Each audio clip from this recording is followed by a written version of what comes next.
የተረፈልን በክርስቶስ ኢየሱስ ሰላምታ እንደምን ዋላችሁ? እንደምን ሰነበታችሁ? አሜን። እግዚአብሔር አምላካችን በምሕረቱና በቸርነቱ ትናንትናችን ሳይመለከት በዛሬው ዕለት ዕድሜና ጤናን ሰጥቶን ከቁጥር ሳያጎለን አንድነታችንን ባርኮ እዚህ ስላደረሰን ክብርና ምስጋና ውዳሴና አምልኮ ለስም አጠራሩ ይሁን። ከጻድቁ ከቅዱስ ዮሴፍ ረድኤት በረከትን ያሳድርብን።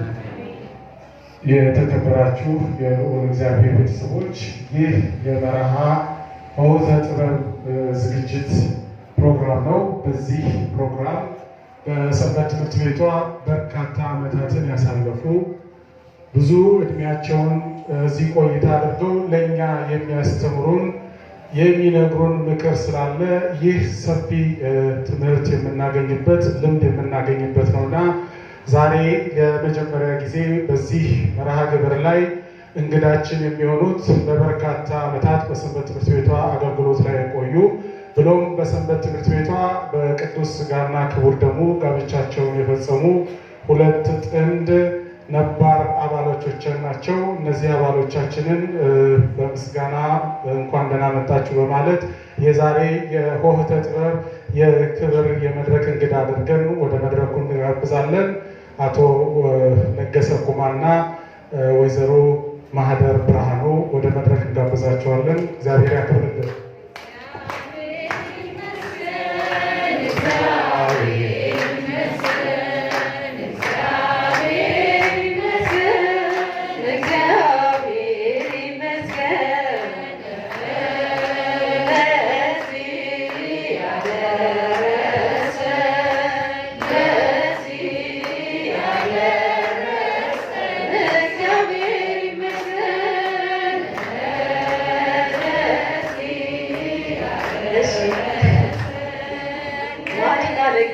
ለረጅም ዓመታት የሰንበት ትምህርት ቤቱ አገልጋዮች እንደነበሩ ታውቃላችሁ። እጅግ በጣም የምንወዳቸው የምናከብራቸው ታላላቆቻችን፣ የምንፈራቸው የምንቀጠቀጥላቸው እውነት ነው ብላችሁ ማህዲ በምታገለግልባቸው የአገልግሎት ክፍሎች እጅግ በጣም የምንፈራት ነበረ። ኮስታራ ናት። የምትሰራው ነገር ላይ ምንም አይነት ቀልድ አታውቅም። ሰዓቴን ለመቆጠብ ብዙ ማብራራት አልፈልግም፣ የምታውቁት ነው እና ሁለቱም እጅግ በጣም የምንወዳቸውና የምናከብራቸው በእድሜ በሰንበት ትምህርት ቤቱ የቆዩ አገልጋዮቻችን ናቸው። ስለመጣችሁ እግዚአብሔር ያክብረልን። እሺ፣ የተከበሩ የመርሃ ሆህተ ጥበብ እንግዳችን በቅድሚያ ለዚህ ቃለ መጠይቅ ፈቃደኛ ሆነው እዚህ በመገኘቶ በጻድቁ በቅዱስ ዮሴፍ ስም ምስጋናዬን እያቀረብኩኝ ክብር ይስጥልን በማለት የመጀመሪያውን ጥያቄ እህቴ ሀና ትጠይቃለች። ወደ ጥያቄው እሺ፣ ለሁለታችሁ ነው ያው የተቀባበላችሁ ትመልሳላችሁ። ራስዎን ያስተዋውቁና መቼና እንዴት ወደ ሰንበት ትምህርት ቤት እንደመጡ ይግለጹ።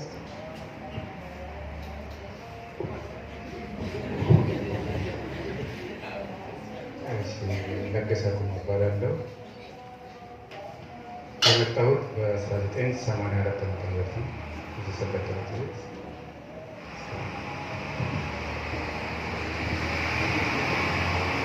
እሺ፣ ማህደር ብርሃኑ የመጣሁት በ1980 ዓመተ ምህረት።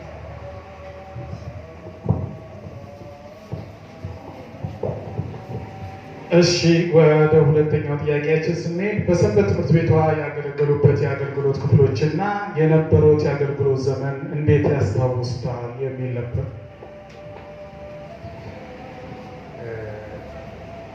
አገልግሎት በ1986 አካባቢ የጀመርኩም ነፍሳት ማራኪ ተብሎ የሚጀምረው የግንኙነት ክፍል ማለት ነው። በፊት ነፍሳት ማራኪ ተብሎ የተጀመረው፣ አሁን ግን ግንኙነት ክፍል ነው የሚባለው። ከዛም በኋላ ሳብሾም ለረጅም ጊዜ ያገለገልኩ።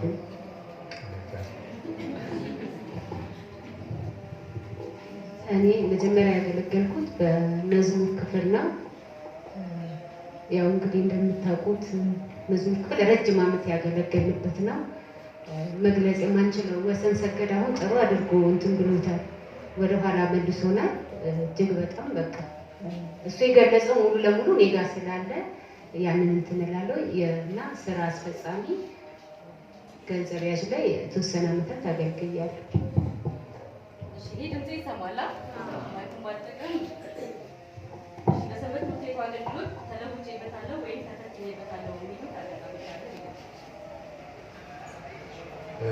ሰንበት ትምህርት ተለውጬበታለሁ እንጂ ተፈተኝበታለሁ ምን ነገር የለኝም። ምክንያቱም ብቻዬን አልሰራሁም፣ እግዚአብሔር አግዞኝ ከእግዚአብሔር ጋር ስለሰራሁ የተፈተንኩበት የለም። ግን ተለውጬበታለሁ። ህይወቴን እዚያ ብቻለሁ።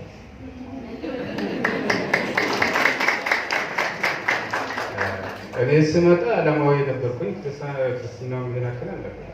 ዛሬ ግን በእግዚአብሔር ቤት ውስጥ አለ። አገልግሎትን አቋርጬ በእግዚአብሔር ቤት ውስጥ ነው ያለው። ስለዚህ የዚህ ሰንበት ትምህርት ቤት ውጤት ነው ህይወቴ ነው። እኔ የተፈተንኩበት የለም። በቃ ሰንበት ትምህርት ቤት ህይወት ነች እንዳልነው ማለት ነው። ህይወታችንን የቀየረችልን ወይም ደግሞ አሁን ድረስ ያለንበትን ያስተማረችን ማለት ነው። ስንመጣ ሁላችንም በዓለም ደረጃ በባዶን የመጣ ነው። እዚህ ግን ስንመጣ ክርስቶስ ተወልዷል፣ ዳግም እንደሚመጣ በክብር መጥቶ በቀኙ እንደሚያቆመን ተምረናል ማለት ነው። በቃ ስለዚህ ሰንበት ትምህርት ቤት መግለጽ የማንችላት ትልቅ የሆነች በቃ የተለየ ህይወት በቃ ልበል ምንም የምገልጽበት ቃላት ስለሌለኝ ማለት ነው። ሰንበት ትምህርት ቤት እሺ፣ በአገልግሎት ዘመኖ ከቀደሙት አገልጋዮችም ሆነ ከቤተሰቦች የሚያገኙት ድጋፍ ነበር ወይ? በአገልግሎት የቀድሞ ሰንበት ተማሪ ያው ዲያቆን ስለሺ ነው። እሱን የማያውቅ የለም። ያሳደገን በእድሜ ታላቁ ነኝ፣ ግን መንፈሳዊ ነገር ያሳደገን ታላቅ ወንድሜ ነው። ከእሱ ጋር ነው ያገለገልኩኝ። ቤተሰብ ለክርስትና የሚከላከል ማንም ስለሌለ ዋናው የነባር ሰንበት ተማሪ ነው። እኔም ያው እንግዲህ እንደምታውቁት ዲያቆን ይሽጠላ እና ይቀርስ ሲሽጠላ ማለቴ ነው እና ዲያቆን ስለሺ ገብረ ማርያም ናቸው። እነሱ ናቸው ለእኛ ህይወት የሆኑ ማለት ነው። በተለይ ያሳለፍነውን ህይወት እንደምታውቁት እየተገረፍን ነበረ እንትን የምንለው ህይወት የሆኑ እነሱ ናቸው። በዚህ በሐውልት ውስጥ አርፍደን እንኳን ከመጣ ወይም ሳንጸልይ ከቀረ በሾክ ነበር የምንገረፈው። ስለ እውነት ነው የምላችሁ። እና የማስታውሰው ኪዳኔ አለና በአሁኑ ሰዓት ባይኖርም ኪዳኔ አሁን እየዞረ ነበር የሚያየው እና ሲመጣብን እንደበቃለን። እሱ ግን ምንድን ነው የሚያደርገን? ለእኛ ህይወት እንዲሆነን እኮ ነው። ጸልዩ ነው። አንዳንዴ እናረፍዳለን እንደምታውቁት። ስለዚህ መነሻችን ያው እንደምታውቁት ሰው አንዱ ሲዘምር አይቶ ነው የሚመጣው። ሁላችንም በምክንያት የምንመጣ ሰዎች ነን። ስለዚህ እኛ ደግሞ ስለሺ በቃ በዛ ሰዓት እጅግ በጣም የተከበረ ሰው ነው።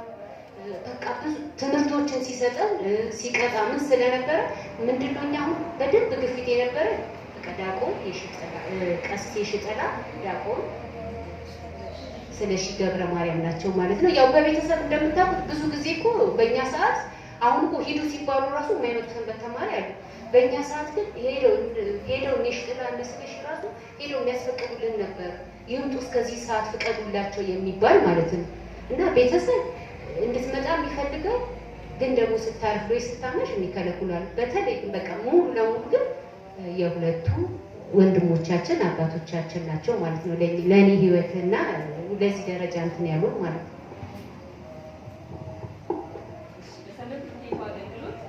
የአገልግሎት ዘመኑ እርስዎ የነበሩት የክርስቲያናዊ ህይወት እድገት እና የወጣትነት ዘመኑ እንዴት ነው? በአገልግሎት ዘመኑ እርስዎ የነበሩት ክርስቲያናዊ ህይወትና የወጣትነት ዘመኑ እንዴት ነው? ቅድም በጥቂቱ ገልጸዋል። አሁን ደግሞ ያው የክፍለ ሀገር ሰው ነኝ። ብዙውን ጊዜ የወጣትነት ዘመን እንግዲህ እንደየ አካባቢ የሚገለጸው እሱ እዚህ ከመጣሁ በኋላ በአገልግሎቴ ቅድም እንደነገርኳችሁ እግዚአብሔር ስለረዳኝ እግዚአብሔር ከኔ ጋር ስለነበረ እግዚአብሔር ፈልጌ ስለመጣሁ ትልቅ ለውጥ ነው ያለው ህይወቴ በክርስትና ላይ እስከ ስጋ ደግሞ መቀበል እስከደረሰ አንድ ክርስቲያን ከዚህ ወጣን ነገር የለም። የተለየ ነገር የለም። በቃ በዚህኛው ነገር ችኛውን ጥያቄ ምናልባት ግልጽ እንዲሆን ለሁሉም በማይክ እናገራለሁ። የወጣትነት ጊዜና የትዳር አጋር ወይም ቅድመ ጋብቻ እጮኝነት ጊዜ እና ድህረ ጋብቻን ጊዜ እንዴት ይገልጹታል የሚል ነው።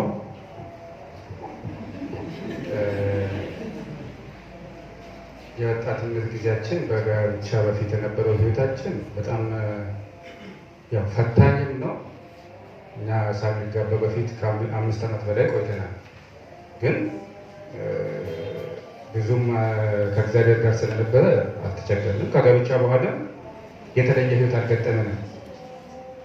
መልካም ሴት እግዚአብሔር ሰጥቶኛል። ስለዚህ ቤቷን እየሰራችን ነው።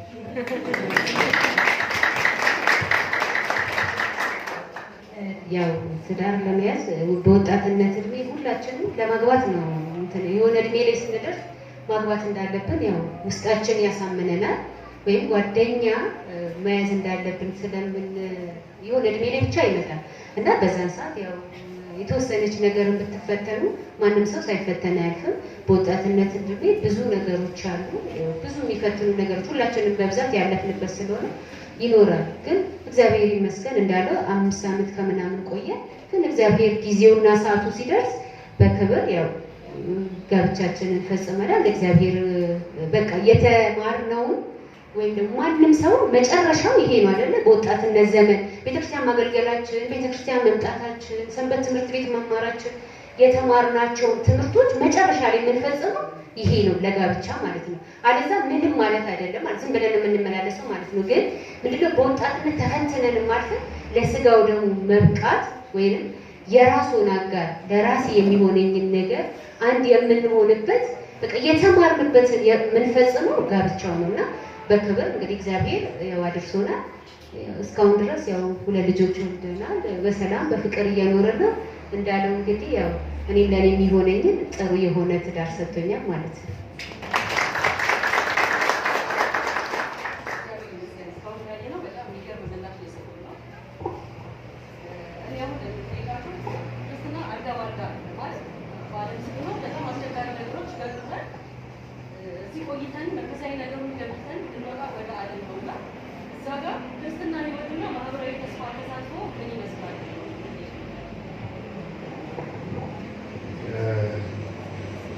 ወደ ክርስትና ስንመጣ በውሳኔ መምጣት አለበት።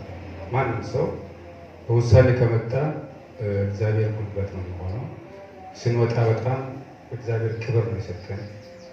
በስራ ቦታ ላይ ክብር አለኝ። በመንገድ ላይ በሰንበት ትምህርት ቤት ያለው ለገሰ ቆመሳን ጋሽ ለጌ ነው የሚባለው። እግዚአብሔር ነው ክብር ሰጠን። ብዙ አልተቸገርኩም። ለነገሩ ምናልባት ይኖር ይሆናል። በስራ ዓለም ደረጃ ስታስቢ በአንቺ እኩል የማይሆኑ ልጆች አሉ። በስራ ዓለም ስትሄጂ እኛ ፈሪዎች ነን። ለምንድን ነው? እዚህ ስለተማረ አለቆቻችንን እንትንላለን። እኔ በስራ ደረጃ ብዙ ነገር አሳልፊያለሁ። ስለ እውነት ነው የምላችሁ። በጣም ከመናገራቸው የተነሳ ሽንት ቤት ሁሉ ገብቼ ያለቀስኩበት አለ፣ በስራ ዓለም ማለት ነው። ግን መልሼ ደግሞ ምንድን ነው በቃ ቤተክርስቲያን አስተምራኛለች። ሰንበት ትምህርት ቤት እንደዚህ ያለ ለእነሱ እንኳን ቂም እንዲይዝበት እንኳን አላደረገኝም። እና ህይወት እንዳለው ውስጥን አድርገን ከመጣ እንትን ይላል። ግን አሁን ዞሮ ዞሮ ሰንበት ትምህርት ቤት ብትባል እንደዚህ ነው እንዲህ ነው ቢባል ምንም በቃ በሁሉም ደረጃ አለች፣ በሁሉም ቦታ ትዝ ይለናል። እኔ አሁን ያለቀስኩበት እግዚአብሔርን ባላቅ ምንድን ነበር ማለት ወይ ያንን ሰውዬ እናገራለሁ የማይሆን ነገር እላለሁ። ግን መናገር ስችል ሄጄ ያለቀስኩት ያ ነገር ግን በቃ ሄደሽ ስታለቅሺ ወይም የሆነ ነገር ገብተሽ ስታለቅሺ ጸሎት ስትጸልይ ያ ነገር ይመለሳል። ስለዚህ ብዙ ፈተናዎች አሉ፣ ግን ቤተክርስቲያን ስላስተማረችን አልፈነዋል ማለት ነው። ምክንያቱም እዚህ ያገኘነው ነገር እዚህ የገበየነው ነገር እዛ ስንሄድ እንዴት ነው አፕላይ የምናደርገው፣ እንዴት ነው ከመጥፎ ነገሮች የምንጠረቅበት የሚለው ነው ልትሰማ የፈለኩት የነበረው። ጥሩ አድርጋ መልሰዋል። እሺ እንግዶቻችን እናመሰግናለን። ጥያቄዎቻችን ጥቂት ነው የቀሩን፣ እያገባደደን ነው። የልጆች አስተዳደግና የትዳር ተግዳሮት ወይም የተፈተኑበት ስኬታማ አንጻር የእርሶስ ተሞክሮ ቢያካፍሉ።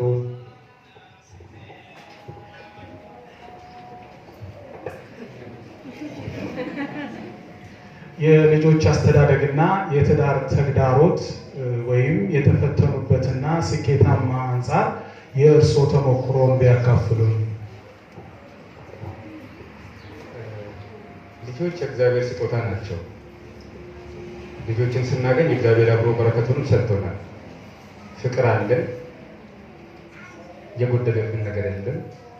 እግዚአብሔር ሁሉ ነገር ውብ አድርጎ ስለሰጠን ምንም የማየው በእይታ የለኝም። ልጆቻችን አብረን እያሳደግን እኔ በዛ ያለፈው ምንም እንትን የለም። እግዚአብሔር ይመስገን። ልጆቻችን ያው ተወሰነ ነገር እንትን ብለዋል። በቤተክርስቲያን አንደኛ ያው እዚህ ሰንበት ተማሪ ነው ግዴታ፣ እኛም ከዚህ ወተናል እነሱን አስረክበን የምንሄድ ያለ ነው። እዚሁ አገልጋይ ነው ያለው ማለት ነው። ትንሹ ያው ገና ስለሆነ እንትን አልመጣም።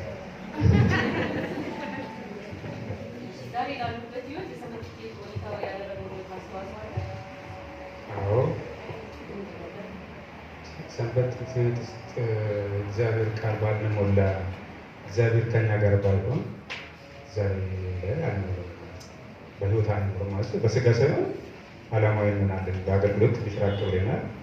ስለዚህ እግዚአብሔር በዛን ሰዓት የሰራን ስራ ዛሬ ላይ ከኛ ጋር ነው። በቃ እኔ በለዛ ለደፈው ምንም አዲስ ነገር የለም። እሺ ሰንበት ትምህርት ቤቷን ከትላንት ዛሬ እንዴት ያያቷል?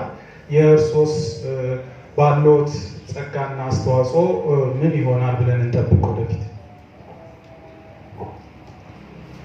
ሁሉም በየዘመኑ ያው መልካም ነው እና አሁን ያለው ሁኔታ ብዙም ጠለቅ ብዬ አላየሁም።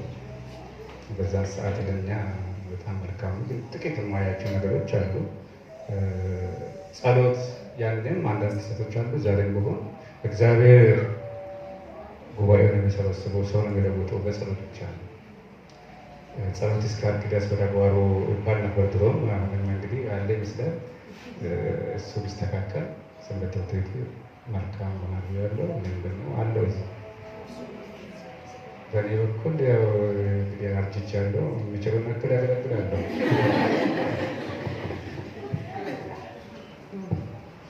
እሺ ያው አገለግላለሁ ባለኝ ያው እየመጣን ነው ብቻ እንዳንጠፋ በቤቱ እንድንኖር እግዚአብሔር እንለምናለን።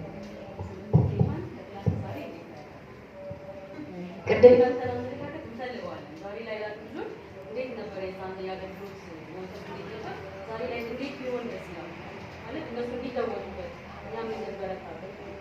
ቅድም ጠቀስ አድርጌዋለሁ። ማለት ያው እኛ እየተገረፈን እያለን ነው፣ ግን ጠቀመን እንጂ አልጎዳንም። አሁን ግን ወሰን ሰገድ ቅድም በቃ በደንብ የሰማው ሰው ካለ ሙሉ ለሙሉ ነው እኛም ሲናገረን የነበረ። እኛ እየተገረፍን ያደግነው እና አሁን እንዳለው እንደ ዘመኑ ነው። እኛ ድሮኩት ቴሌቪዥን የሚባል የለም ማለት በዛን ሰዓት 8 ሰዓት መጣ እዚህ ነው። እኔ ምን ይሉኝ ነበረ እሑድ ማለት ነው። እሑድ አይታችሁ እንደሆነ ቅዳሴ በቃ ግድ ነው እንመጣለን። ከዛ በኋላ ስብሰባ አለ፣ ከዛ ጉባኤ አለ፣ መዝሙር ጥናት አለ፣ ኮርስ አለ። ሙሉ እሑድን እዚህ ነው የምንጨርሰው ማለት ነው። ስለዚህ በቃ አንቺ እኮ ዝም ብለሽ ምሳ ይዘሽ ብትሄጂ ይሻላል እሑድም ነው የተባልኩት። ለምንድን ነው ሙሉ ውሏችን ማለት ነው። እና አሁን ግን ያለው ሙሉ የሚዋልበትም አይደለም እንዳለው እንደ ዘመኑ ነው።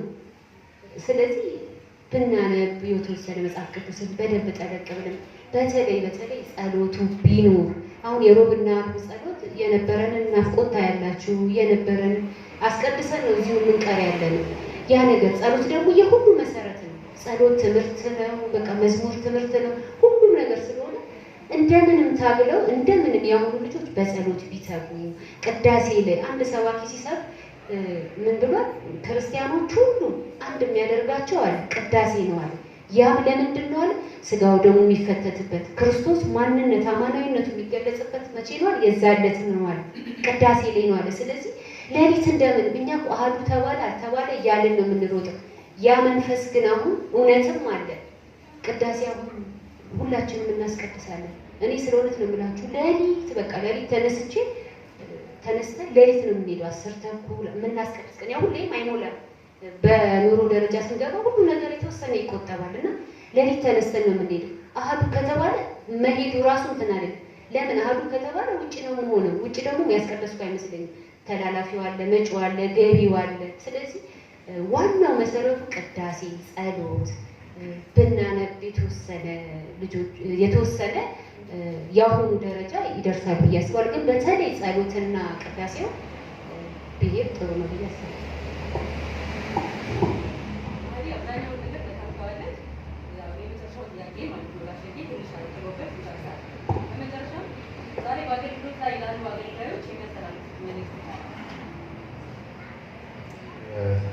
ዛሬ አገልግሎት ላይ ያሉ ወንድሞቻችን የምናገረው ከእግዚአብሔር በስተቀር ጉልበት የላችሁም፣ እውቀታችሁም ቤት ማደርሳችሁም። እግዚአብሔር ከእርሱ ጋር ያለው ሰው ግንብ ስናደለት አይተናል። እግዚአብሔር ሲያዘው እስራኤላውያን እግዚአብሔር ሲያዛቸው የኢያሪኮ ግንብ ፈርሶላቸዋል። መንፈስ ቅዱስን ሲቀበሉ ሐዋርያት በአሳዳጆቻቸው ፊት ጉልበት አግኝተዋል። ጌታ ሲመጣ ደግሞ አሳ መረቡን ሞልተዋል። ይህ ሁሉ የሆነው ግን በጸሎት ብቻ ነው። ያለ ጸሎት የፈለገ አንደበተ ርቱዕ ብትሆኑ፣ የፈለገ መልከ መልካም ብትሆኑ፣ የፈለገ ያክል እውቀት ቢኖራችሁ፣ ብዙ ተቀባይ ተከታይ ቢኖራችሁ ፍሬያቸው ባዶ ነው የሚሆነው። እግዚአብሔር ከእናንተ ጋር የሚሆነው ግን በንስሐ ተንበርክካችሁ እግዚአብሔርን ማስቀደም ስትችሉ ብቻ ነው። ይሄ ነው የምለው። አመሰግናለሁ። እሺ፣ የተከበሩ እንግዶቻችን አቶ ለግስና ወይዘሮ ማህደርን ከልብ እያመሰገንን ለዛሬ የነበረንን የመርሃ ግብር የመድረክ እንግዳችን ጥያቄና መልስ በዚህ ያጠናቀቅን። በቀጣይ ሌሎች ሰንበት ትምህርት ቤት ውስጥ ያሉ ጥንድ አባላቶች እንዲሁም ያልተጋቡ ቢኖሩ ሰፊ መርሃ ግብር የምንይዘበትና ከሰዓታችን አኳያ አጠር አድርገን ለዛሬ ተሞክሮ ይሄን እናደርጋለን። እግዚአብሔር ቸር ያገናኘን። ደህና ሰንብቱ።